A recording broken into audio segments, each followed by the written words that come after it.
कोरेगाव तालुका वकील संघाच्या वतीने राष्ट्रीय वकील दिन मोठ्या उत्साहात साजरा। भारताचे पहिले राष्ट्रपती डॉक्टर राजेंद्र प्रसाद यांच्या जयंतीनिमित्त देशभरात साजरा केला जातो वकील दिन। कार्यक्रमाच्या अध्यक्षस्थानी ॲडव्होकेट सुहास भंडारे, उपाध्यक्ष व्ही जाधव, ज्येष्ठ विधिज्ञ चंद्रशेखर बर्गे, ज्येष्ठ विधिज्ञ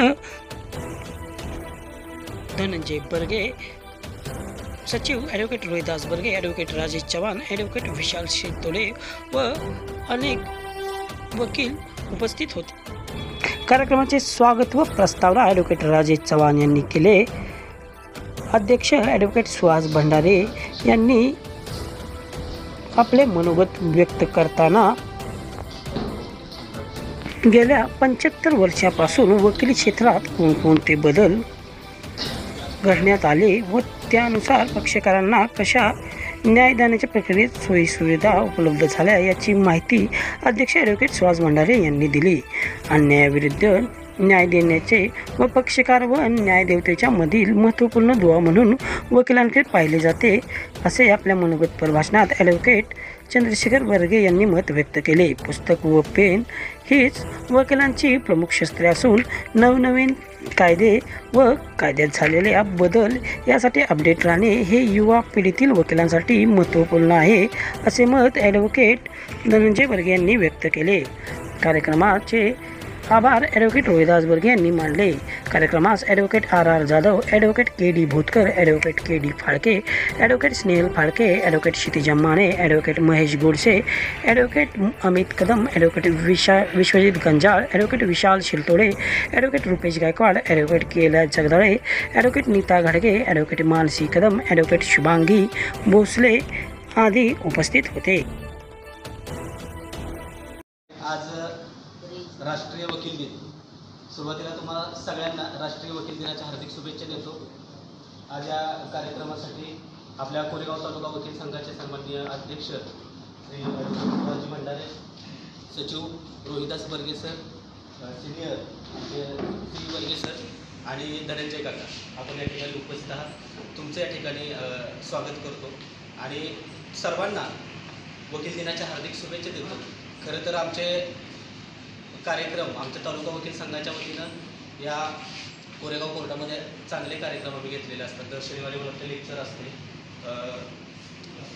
वृक्षारोपण असतं, वृक्ष संवर्धन असेल किंवा सगळ्या कार्यक्रमात आमचे वकील मित्र या ठिकाणी सहभागी होतात। या कार्यक्रमासाठी मी सन्माननीय अध्यक्ष यांना विनंती करतो की आपण तुम्ही सर्व सन्माननीय वकील बंधू आणि भगिनी, व्यासपीठावर उपस्थित आमचे senior advocate C Barge, advocate Dhananjay Barge, बारचे सचिव रोहिदास बर्गे, तसेच या बारचे सर्व ज्येष्ठ सदस्य आणि उपस्थित बंधूवर्ग, आज आपण अधिवक्ता दिन किंवा वकील दिनाच्या निमित्तानं या ठिकाणी एक छोटेखानी कार्यक्रम घेतलेला आहे। 3 डिसेंबर हा आपण भारतामध्ये वकील दिन किंवा ॲडव्होकेट्स डे म्हणून आपण साजरा करतो। डॉक्टर राजेंद्र प्रसाद यांच्या जन्मदिनाचं औचित्य साधून त्यानिमित्तानं वकील दिन साजरा करण्याची प्रथा ही भारतामध्ये सुरू झालेली आहे। वकील किंवा वकिली व्यवसाय, वकील हा न्यायदानामधला अत्यंत महत्त्वाचा घटक आहे आणि जे लोकशाहीचे पिलर आहेत त्यामध्ये ज्युडिशियरी हा एक महत्त्वाचा पिलर लोकशाहीमध्ये आहे। आणि भारताला स्वातंत्र्य मिळण्याच्या पूर्वीपासून किंवा स्वातंत्र्य लढ्यामध्ये वकिलांनी जो काही सहभाग नोंदवलेला आहे हा उल्लेखनीय असा सहभाग आहे। त्यामुळं लोकांना कोर्टामध्ये न्याय मिळवून देणं, याचबरोबरीनं सामाजिक न्यायाच्या दृष्टीनं चळवळी उभ्या करणं, त्यामध्ये सहभाग घेणं आणि क्रांती घडवून आणणं, या सर्व गोष्टीमध्ये वकिलांचा फार मोठा सहभाग आहे। आजही आपण बघतोय की अनेक समस्या ज्या देशामध्ये आहेत, या समस्यांना वाचा फोडणं आणि त्या समस्यांच्या अनुषंगाने ज्या राजकीय नेत्यांकडून ज्या समस्या सुटत नाही किंवा जे प्रश्नांची उकल होत नाही त्या समस्यांना वाचा फोडून तो कोर्टामार्फत त्या संदर्भात महत्त्वपूर्ण निर्णय मिळवणं अशा सर्व ज्या काही गोष्टी हा गेली 75 वर्ष ज्या जसं भारताला स्वातंत्र्य मिळालेलं आहे तेव्हापासून वकील वर्गाचा यामध्ये मोठा सहभाग आहे. त्यामुळं या प्रोफेशनमध्ये काम करायला आपल्याला सर्वांना मिळालेलं आहे. त्यामुळे आपण सर्वजण भाग्यवान आहोत की आपल्याला ईश्वरानं वकील म्हणून काम करण्याची संधी दिलेली आहे. आता त्याचबरोबरीनं वकिली करणं ही सोपी गोष्ट नाही. कारण वकिली करताना तुम्हाला पूर्ण डिवोशननी वकिली करावी लागते. वेळप्रसंगी तुमच्या कुटुंबातले तुमच्या नातेवाईकांचे सण समारंभ किंवा त्यांच्या आनंदाचे दुःखाचे क्षण हे सुद्धा सोडून देऊन तुम्हाला तुमच्या पक्षकाराला न्याय मिळवून देण्यासाठी काम करणं भाग पडतं. कारण कोर्टामध्ये तारखा नेमलेल्या असतात आणि त्या तारखा काही वेळेला असं असतं की तुम्ही तारीख मागून तारीख मिळणार नसते. कोर्ट आग्रही असतं की नाही तुम्ही हे कामं आज चालवलंच पाहिजे. अशावेळी वेळप्रसंगी वकील स्वतःची कामं बाजूला ठेवतात परंतु पक्षकाराला न्याय मिळवून देण्याचं काम करतात. म्हणून अशा डिवोशननी काम करणाऱ्या वकिलांचा या आजच्या कार्यक्रमाच्या निमित्तानं आपण छोटेखानी सत्कारही घेणार आहोत आणि या निमित्तानं सर्व तुम्हाला वकील बंधूंना भगिनींना वकील दिनाच्या शुभेच्छा देतो आणि माझे प्रास्ताविकाचे 2 शब्द संपवतो. जय हिंद. आजच्या वकील दिनाच्या निमित्ताने व्यासपीठावर विराजमान झालेले माझे अध्यक्ष सेक्रेटरी ॲडव्होकेट DM बर्गे आणि आपण सर्व सिनियर इंजिनियर मंडळी, वकिलीला काय महत्त्व आहे हे खऱ्या अर्थानं कॉन्स्टिट्यूशन ऑफ इंडिया, भारताची राज्यघटना ही जी आहे हा भारताचा मुख्य कायदा आणि तो मुख्य कायद्याचं ड्राफ्टिंग किंवा त्याचा जो संपूर्ण त्याच्या ड्राफ्टिंग कमिटीचे अध्यक्ष बाबासाहेब आंबेडकर. वैशिष्ट्यपूर्ण असं आहे की बाबासाहेब आंबेडकर हे बॅरिस्टर होते. त्यांनी त्यांच्या काळामध्ये किंवा त्यांच्या कालावधीच्या नंतर म्हणजे शेवटच्या काळामध्ये जी काही प्रिडिक्शन केली लोकशाहीबद्दल, हुकुमशाहीबद्दल, मार्क्सवादाबद्दल 10, 15, 20 वर्षानंतर ती खरी ठरली. थोडक्यात काय तर आपल्या सर्व वकील मंडळींना सामाजिक नाडी असते. डॉक्टरांना जसं रुग्णाला तपासताना ते नाडी तपासतात ते डॉक्टर ठरवतात काय याला रोग आहे काय आहे. तसं सामाजिक नाडी ही वकिलांना चांगली करते. सध्या समाजात काय प्रॉब्लेम आहे कारण आपल्याकडे येणारे जे लोक आहेत कोर्टामध्ये ते एकंदर सामाजिक परिस्थिती दर्शवते. मग काय महिलांचे प्रॉब्लेम काय वेगळे, तरुण मुलांचे काय प्रॉब्लेम वेगळे, वयस्कर लोकांचे, रिटायर झालेल्या लोकांचे प्रॉब्लेम काय वेगळे. तर हे हळूहळू आपल्या पुढं ते येतात आणि मग आपल्याला ते लक्षात येतं याला कुठंतरी हा कायदा कुठंतरी कमी पडतोय, काय पडतोय कळत न कळत. हे अनेक वर्ष ही प्रक्रिया चालू आहे. योगायोगानं फार पूर्वी धनंजय देसाई आहे ना आपल्या भंडारे वकीलने सांगितल्याप्रमाणे स्वातंत्र्य लढ्यामध्ये जास्तीत जास्त वकील होते आणि त्यातले बरेचसे बॅरिस्टर होते. स्वतः गांधी हे स्वतः बॅरिस्टर होते. गांधींचं वैशिष्ट्य असं आहे की ते वकिलीच्या निमित्तानं आफ्रिकेत गेले आणि तिथे एक लढा उभा करून आले. खरं तर ते गेले होते कशासाठी, एका वकिली एक काम करण्यासाठी गेले होते. पण तिथं जाऊन त्यांनी काय केलं, काम तर ते चालवलंच असेल पण साईड बाय साईड तिथं भारतीय लोक काही होते. ब्लॅक अँड व्हाईट हा त्यातला फार मोठा फरक होता. तिथं त्यांनी लढा सुरू केला. त्या लढ्याचं रूपांतर पुन्हा मोठ्या ह्याच्यात झालं, मोठ्या प्रमाणात ते वाढलं आणि मला वाटते दक्षिण आफ्रिकेमध्ये जे काय खऱ्याचं लिबरलायझेशन झालं किंवा ब्लॅक व्हाईट हे जे फरक निघाले ते आधी न गेल्या 25-30 वर्षाची गोष्ट आहे. म्हणजे मला म्हणायचं काय की एक वकील येतो, एक ठिणगी देऊन जातो, एक कधी मार्ग काढून देतो आणि तिथून मार्ग सुरू होतो, त्याचा एंड चांगला होतो. तर आपल्याला सामाजिक नाडी चांगली आहे. ज्याने सांगितलं तरी खरंच आहे की तुम्हाला जर वकिली करायची असेल तर आपल्याला कायद्याचं त्याचं ज्ञान पाहिजेच आहे. पण त्याच्याशिवाय आणखीन एक माझं मत असं आहे की वकिलाचं बौद्धिक क्षमता एवढी चांगली असते की त्याला तुम्ही डॉक्टरकीचं जर करायला होतं तर त्याची अभ्यास करायची तयारी आहे. त्याला एखादं बाबा पुलाच्या बांधकामाबद्दल काय वाद झाले, पूल पडला तर त्याबद्दल काय असेल तर त्याचीसुद्धा त्याची तयारी असते. कुठल्याही गोष्टीमध्ये मी सांगतो की पेटंटचा कायदा आहे ना, पेटंटचा कायदा तर त्याच्यामध्ये विविध कंपनीचे इंजिन्स असतात किंवा पार्ट्स असतात, तर त्याचं डुप्लिकेशन होत असतं, तर त्याचे काही पेटंट असतात. तर त्याच्यामधले सुद्धा ते जे वकील असतात ना ते निम्मे अर्धे त्यांना इंजिनिअरिंगमधलं करतात. म्हणजे वकिलाला अभ्यास करण्यासाठी कुठलंही क्षेत्र असं मर्यादित नाही आहे. तुम्हाला कुठल्याही क्षेत्राचा अभ्यास करावा लागेल, त्याचं काही निश्चित सांगता येत नाही. अभ्यास करायची तुमची तयारी पाहिजे. आता आपण डे टू डे बघतो, इथं मारामारीचे केसेस आहेत, समजा काही रेपचे केसेस असतील, कुठं काय असतील, इकडे तिकडे सेशन्स केसेस असतात, इन्शुरन्सचे केसेस असतात. तुम्हाला मेडिकल लिगल म्हणजे जावंच लागतं. पण त्या मेडिकल लिगल करून नुसतं चालत नाही. प्रसंग आला तर तुम्हाला मेडिकलमध्ये जादा जावं लागतं. थोडक्यात काय हा एक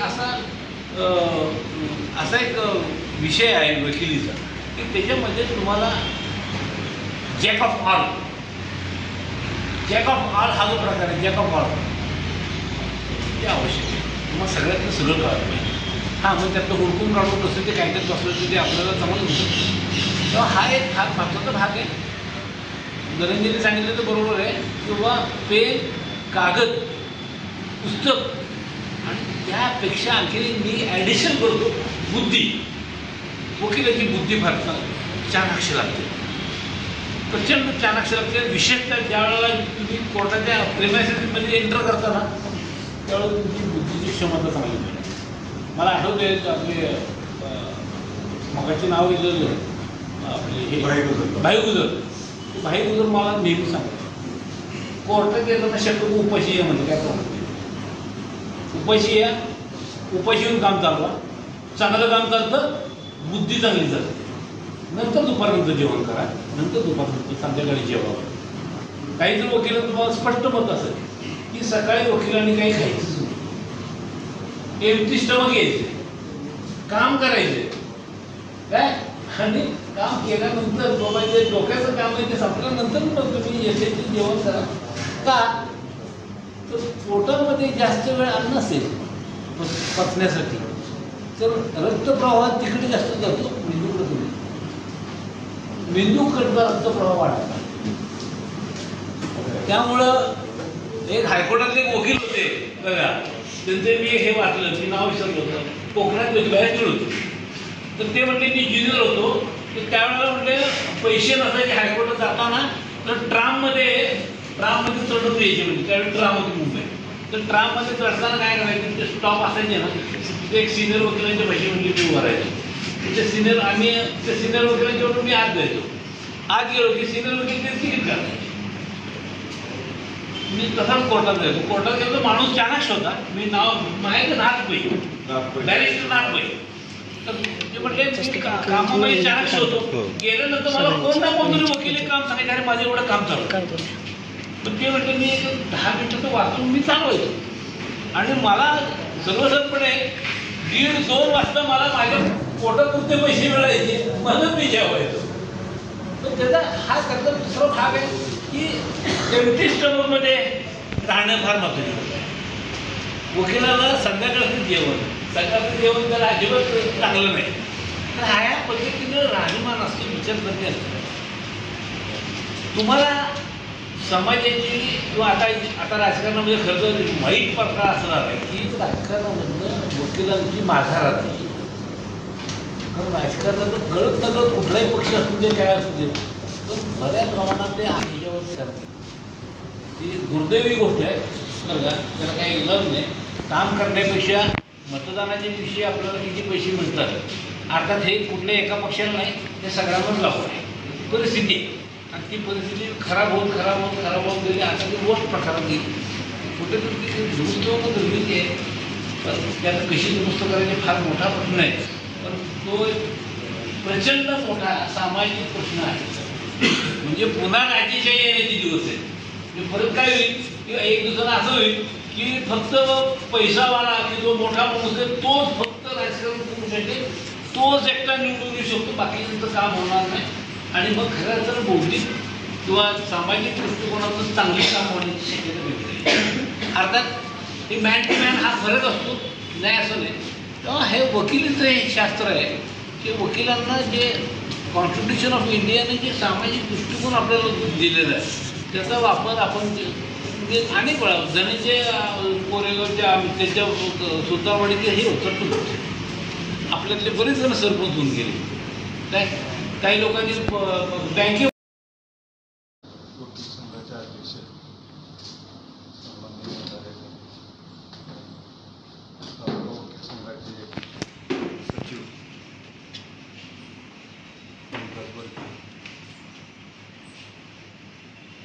कोरेगाव तालुका वकील संघाचे मार्गदर्शक आदरणीय श्री दादा, आदरणीय तात्या, ज्येष्ठ वकील ॲडव्होकेट आर जाधव, कमलाकर फाळके आणि उपस्थित सर्व बंधू. भंडारे सरांनी तर्कामध्ये गेल्या 75 वर्षाच्या वकिलांचं योगदान हा जस्ट टच करून या विषयावर करून ते स्पर्श केला. आणि खरोखरीच आपण पाठीमागं इतिहास बघितला, स्वातंत्र्याचा इतिहास बघितला, त्याच्या आधीचा इतिहास बघितला, तर वकिलांचं स्थान जे आहे ते खूप उंच असं स्थान आहे. एरवी आपण बघतो की ज्यांच्यावर कधी एखादी खटला होत नाही किंवा ज्यांच्या नशिबात एखादा दावा खटला काय येत नाही ते लोक वकिलांना नावं ठेवतात समाजातले आणि एकेरी बोलतात, तो वकील असं बोलतात, खऱ्याचं कुठं करतात, खोट्याचं कुठं करतात, अशा पद्धतीने बोलतात. परंतु जे असे बोलणारे लोक आहेत त्यातले अनेक लोक मी असे बघितले की त्यांना एखादं नोटीस आलं किंवा एखादा अपघात झाला त्यांच्याकडे किंवा एखादा काय प्रसंग आला की मग मात्र ते वकिलांचे कौतुक करायला फार हे असतात. आणि ज्यावेळेला ते इथं कोर्टात येतात वकिलांची धावपळ आणि त्यांचं जीवन बघतात त्यावेळेला त्यांच्या लक्षात की नाही हे आपण जी आपली समजूत होती चुकीची होती.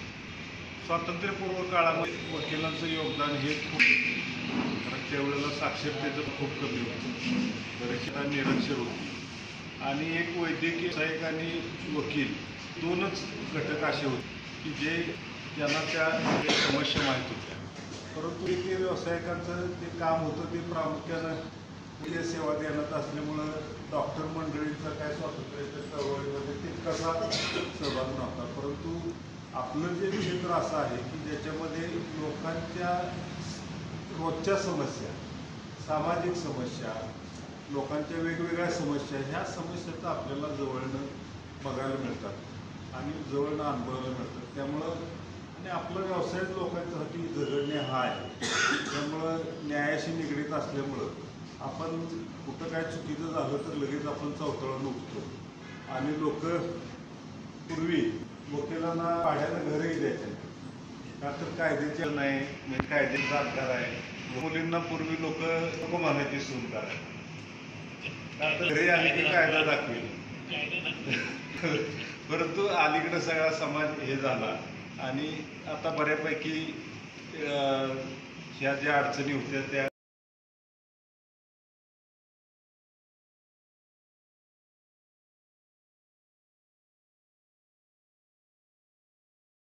वकील दिनानिमित्त सर्व वकिलांचा वकील दिनाच्या शुभेच्छा देतो.